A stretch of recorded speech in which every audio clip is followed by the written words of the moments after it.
Assalamualaikum warahmatullahi wabarakatuh. Selamat datang di channel saya dan selamat berjumpa kembali di workshop kebanggaan kita, yaitu workshop SMK Yamamba Purwakarta. Hari ini kita akan memberikan materi pengajaran tentang klasifikasi jenis peralatan tangan atau disebut juga dengan hand tool kepada adik-adik kelas 10 jurusan teknik kendaraan ringan.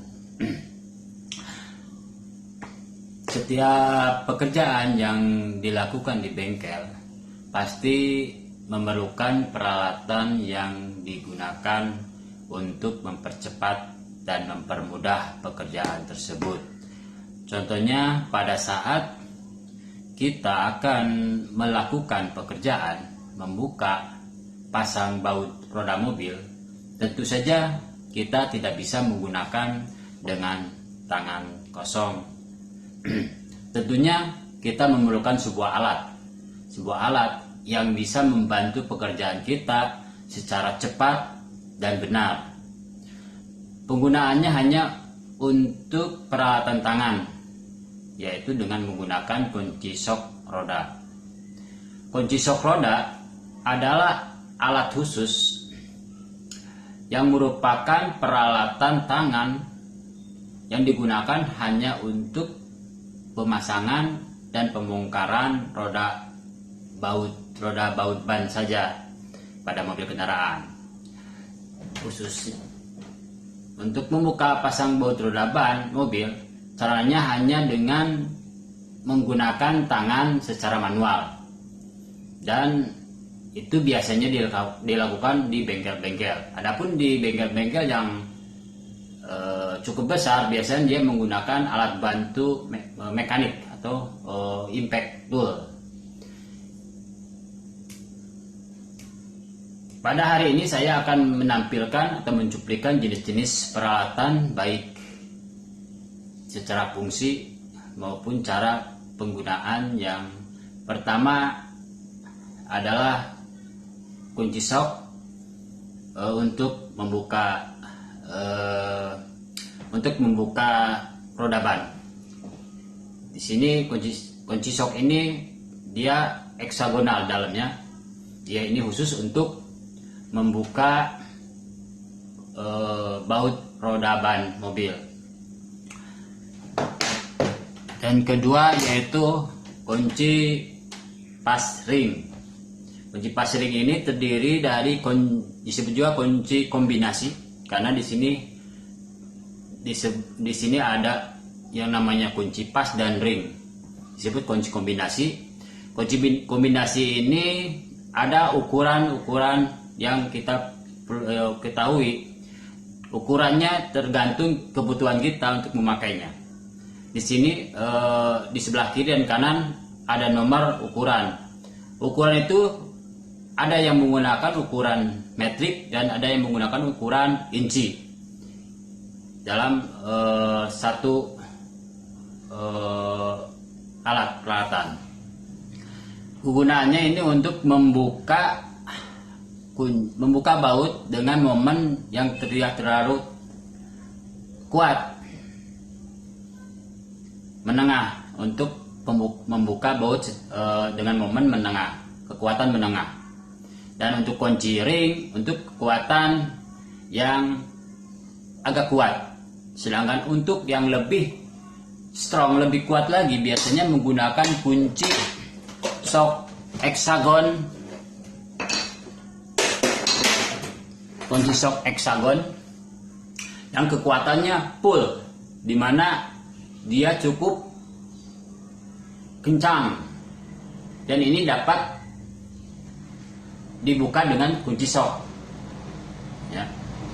Tapi harus melihat kondisi space yang akan kita buka, apakah kita bisa masuk dengan kunci sok ini atau tidak. Di dalam kunci sok heksagon ini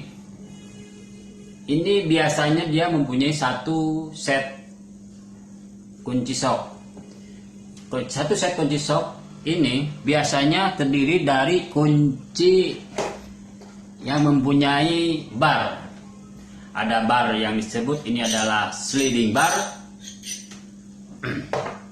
Ini namanya sliding bar, dimana ini bisa bergerak sliding bar, atau mungkin ada juga yang mengatakan disebutnya sliding bar T karena dia bisa berdiri di tengah-tengah. Dan juga ada lagi yang sifatnya extension. Extension ini extension untuk penambahan pekerjaan yang jangkauannya jauh. Extension ini ada yang pendek dan ada yang panjang. Ya, panjang. Sama ini untuk melakukan pekerjaan yang sifatnya di dalam dan sulit untuk dicapai. Dan yang selanjutnya adalah join. Ini disebut join. Join namanya join bar. Berfungsi untuk melakukan pekerjaan yang sangat sulit dan cukup perlu tidak mempunyai space yang cukup. Makanya menggunakan join universal. Dan selanjutnya adalah untuk impact handle dengan strong, kekuatan kuat. Kita bisa menggunakan dengan yang memakai strong, kekuatan kuat, yaitu dengan bar yang rigid. Dan untuk pembukaan dan pemasangan cepat, yaitu dengan menggunakan ratchet, di mana fungsi ratchet ini hanya untuk mempercepat dan mempermudah pekerjaan. Dia hanya bisa digunakan hanya untuk baut-baut yang sudah dilonggarkan. Kita bisa menggunakan ini supaya untuk mempercepat pekerjaan. Selanjutnya, di dalam ukuran kunci shock juga, di sini juga ada yang berbentuk heksagonal, yaitu segi 6, dan ada juga yang berbentuk double heksagonal. Jadi di sini lebih double heksagonalnya, atau persegi 8, persegi 12 dan 18 kalau nggak salah, misalnya begitu. Terus untuk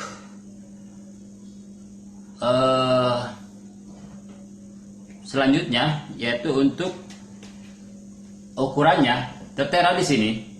Di sini juga menggunakan dua ukuran biasanya. Ada ukuran yang biasanya menggunakan milimeter dan ada yang menggunakan inci per perannya. Setengah, 3/4 itu standarnya ke Eropa inci. Dan biasanya di Indonesia bisa menggunakan dengan ukuran milimeter. Yang paling kecil biasanya di kunci set box adalah 8 mili. Yang terbesar adalah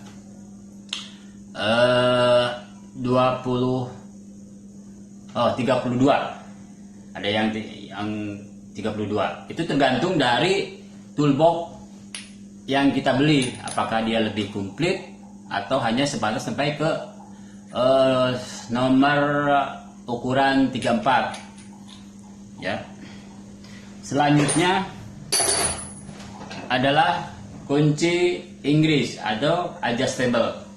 Kunci Inggris ini berfungsi untuk berfungsi untuk melakukan pekerjaan membuka dan memasang baut dengan momen yang rendah. Gitu. Untuk momen yang rendah dengan kekuatan rendah. Dan ini bisa di adjust, ya, di adjust. Kita sampai ukuran berapa yang paling besar, 24 atau 32, paling terkecil, gitu ya. Ini namanya kunci Inggris. Kalau di Indonesia namanya kunci Inggris, kalau di itunya adjustable prime. Selanjutnya adalah kunci obeng. Obeng ini ada macam obeng. Ada obeng ukuran long, medium, dan middle. Yang long yaitu yang ukurannya panjang, medium yang sedang, dan yang kecil ya yang pendek. Dan obeng juga ada dua mata, obeng plus dan obeng minus, di mana ujungnya berbentuk plus dan ujungnya yang minus berbentuk min. Kegunaannya hanya untuk membuka baut skrup yang mempunyai pembuka plus atau minus. Dan selanjutnya adalah kunci Allen bintang. Ini namanya Allen bintang karena di sini ujungnya ujungnya berbentuk segi 8, segi 6. Biasanya di workshop penyebutan ini adalah dengan menyebut nama kunci bintang. Bintang juga ukurannya juga sama, ada yang menggunakan inci dan ada yang menggunakan metrik. Dia untuk membuka dan memasang baut yang kepalanya berbentuk bintang. Sama dengan kunci Allen. Karena kunci Allen berbentuk segi 6, dia hanya untuk membuka dan memasang skrup yang berbentuk segi 6 heksagonal. Selanjutnya adalah kunci rantai. Ini kunci rantai adalah kegunaannya untuk mengikat atau membuka. Juga untuk membuka dan memasang, dan bisa juga untuk memegang. Kalau misalnya ini biasanya kunci rantai ini digunakan untuk membuka saringan oli pada engine mobil. Saringan oli pada engine mobil, dia kita lingkari, kita tekan dan kita gerakan ke arah. Kalau kita menuju ke arah berlawanan jarum jam, membuka, atau searah dengan jarum jam. Dan ini juga bisa untuk mengecek shaft yang dianggap pegangannya licin. Kita bisa menggunakan ini dengan mengikatkan shaftnya, as yang mau kita putar dengan menggunakan pemegang kunci rantai ini.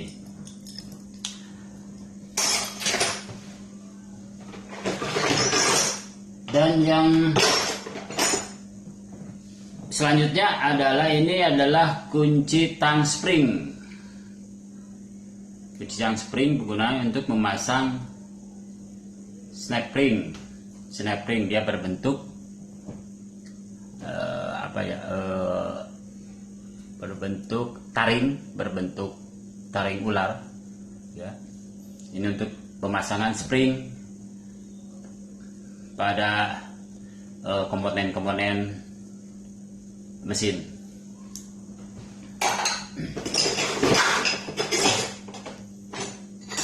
Dan selanjutnya adalah gunting plat untuk memotong plat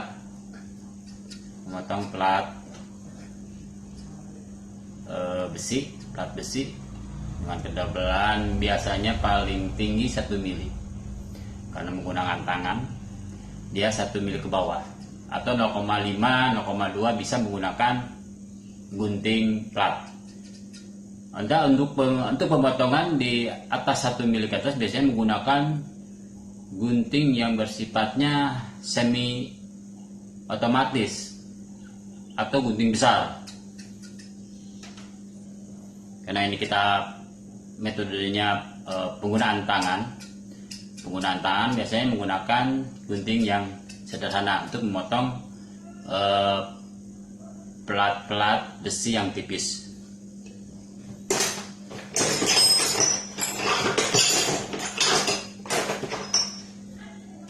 Ini kunci T shock untuk membuka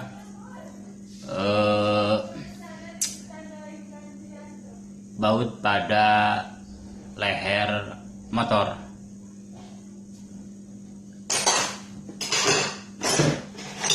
Nah, ini juga namanya kunci pas kombinasi.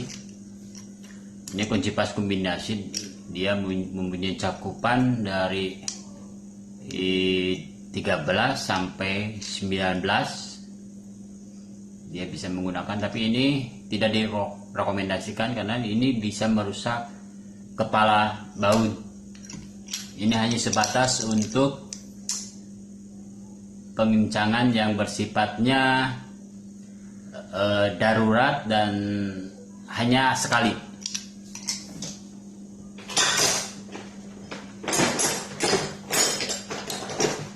Dan ini adalah kunci ketok atau obeng ketok yang fungsinya jika baut ataupun skrup pada kendaraan susah dibuka, maka alat inilah yang pertama kali kita gunakan untuk membuka, karena torsi pada baut yang kita buka sangat tinggi, dan makanya perlu adanya pembukaan kejut, yaitu dengan dipukul, di impact, untuk membuka baut yang cukup sulit dengan momen yang tinggi. Jadi untuk membukanya dengan menggunakan obeng ketok. Mungkin hanya itu penjelasan dari saya. Saya mohon maaf apabila ada banyak kekurangannya, dan mohon dapat bermanfaat. Mudah-mudahan ini dapat bermanfaat khusus untuk adik-adik yang sedang belajar di kelas 10. Mungkin hari ini hanya materi yang saya sampaikan, mungkin sampai di sini dulu, dan mudah-mudahan dapat bermanfaat. Akhir kata dari saya, assalamualaikum. Akhir kalam dari saya, assalamualaikum warahmatullahi wabarakatuh.